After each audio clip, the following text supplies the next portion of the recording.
அனைவருக்கும் வணக்கம். இந்த பேப்பர் ஆங்கிலத்தில் இருக்கின்றது. மற்றவர்கள் தமிழில் பேசுவதால் நானும் தமிழில் பேசிவிடுகின்றேன்.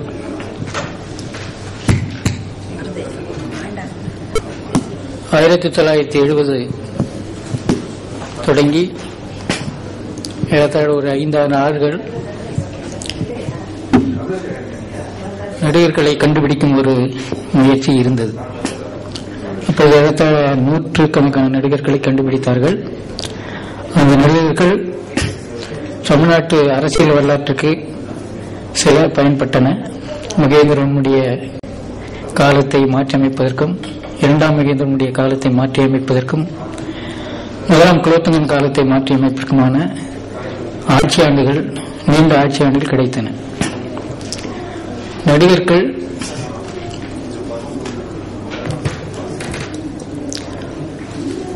குறிப்பிட்ட பகுதியில் மட்டும் கிடைப்பதை பார்க்கலாம். குறிப்பாக தருமபுரி, செங்கம், வாணியம்பாடி, திருப்பத்தூர் போன்ற வடமேற்கு தமிழ்நாட்டுடைய பகுதியில் அந்த நடிகர்கள் கிடைக்கின்றன. இந்த படத்தில் தருமபுரி மாவட்டம், வடாக்காடு மாவட்டத்தினுடைய மேற்கு பகுதி ஆகிய பகுதிகளில் நடிகர்கள் மிகுதியாக கிடைப்பதை நாம் பார்க்கின்றோம். இந்த நடிகர்களில்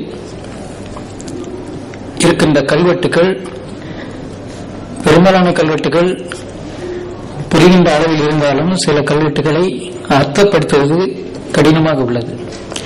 காரணம், அதிலே மொழி அமைப்பு, வாக்கிய அமைப்பு போன்றவையெல்லாம் அந்த மக்கள், அந்த உள்ளூர் மக்கள் பயன்படுத்திய அமைப்பாக இருப்பதால், உள்ளூரிலே பயன்படுத்திய முறை நமக்கு இத்தனை நூற்றாண்டுகள் கழித்து தெரிய முடியாத ஒரு நிலையில் இருப்பதாலும் அந்த கல்வெட்டுகளுடைய பொருளை புரிந்து கொள்வது கொஞ்சம் கடினமாக உள்ளது.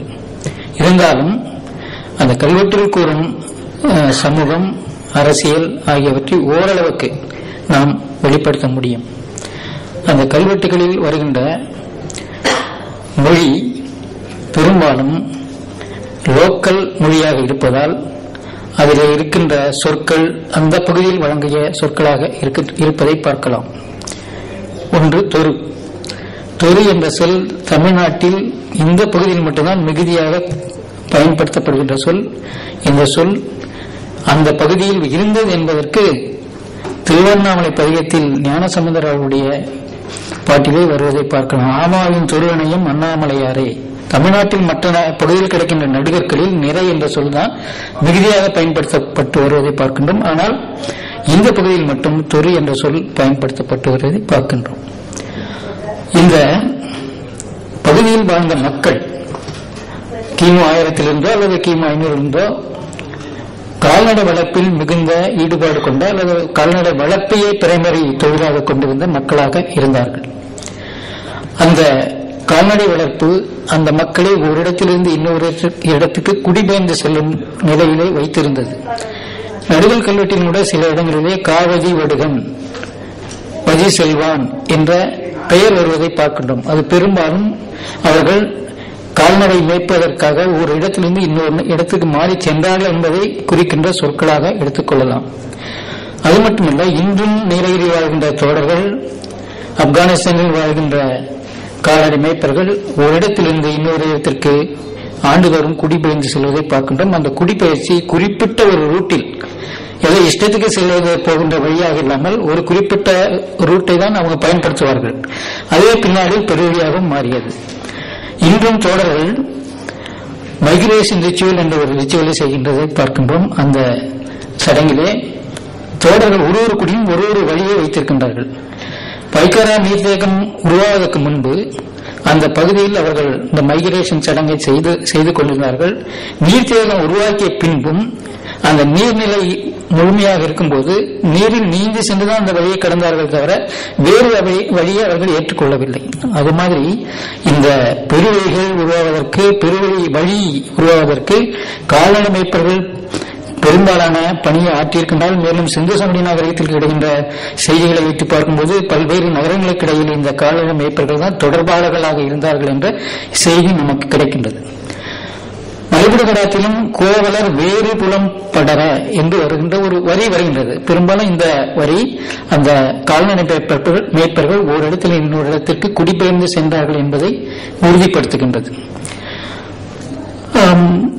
குடி, அதாவது சொசைட்டி இந்த பகுதியிலே ஆரம்ப காலத்திலே குடியாக இருந்தது. ஈவன் பல்லவர் காலத்திலும் அந்த குடியினுடைய நிலைதான் மேலோங்கி இருந்தது.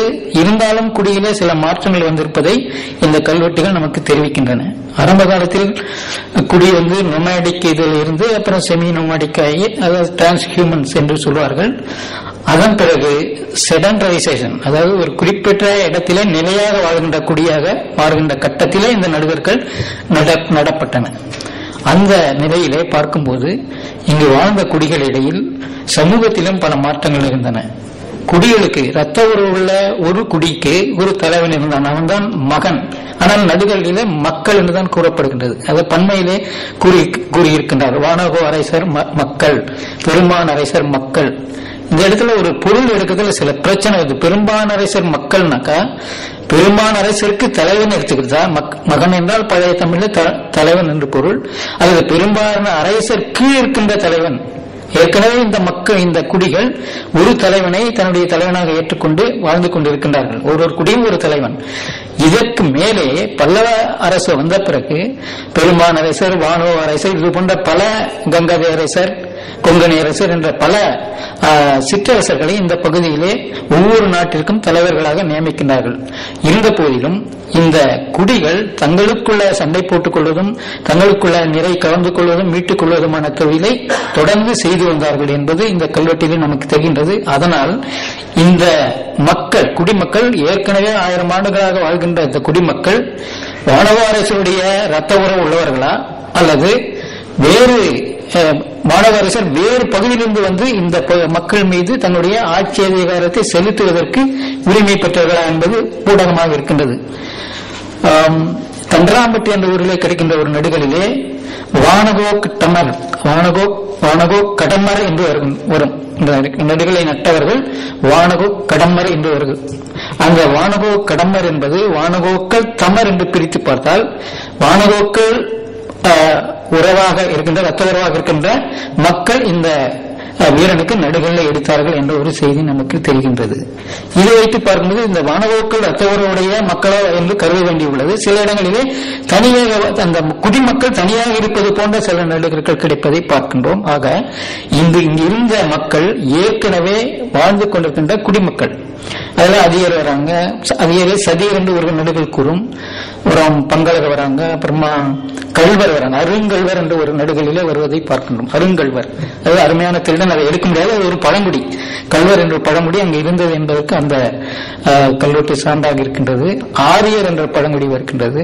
பனையமாரியர், செருவாரியர் என்ற பெயரோடு இருக்கின்ற பழங்குடிகள் அந்த பகுதியில் இருந்ததை பற்றி செய்திகள் நமக்கு நிறைய கிடைக்கின்றன.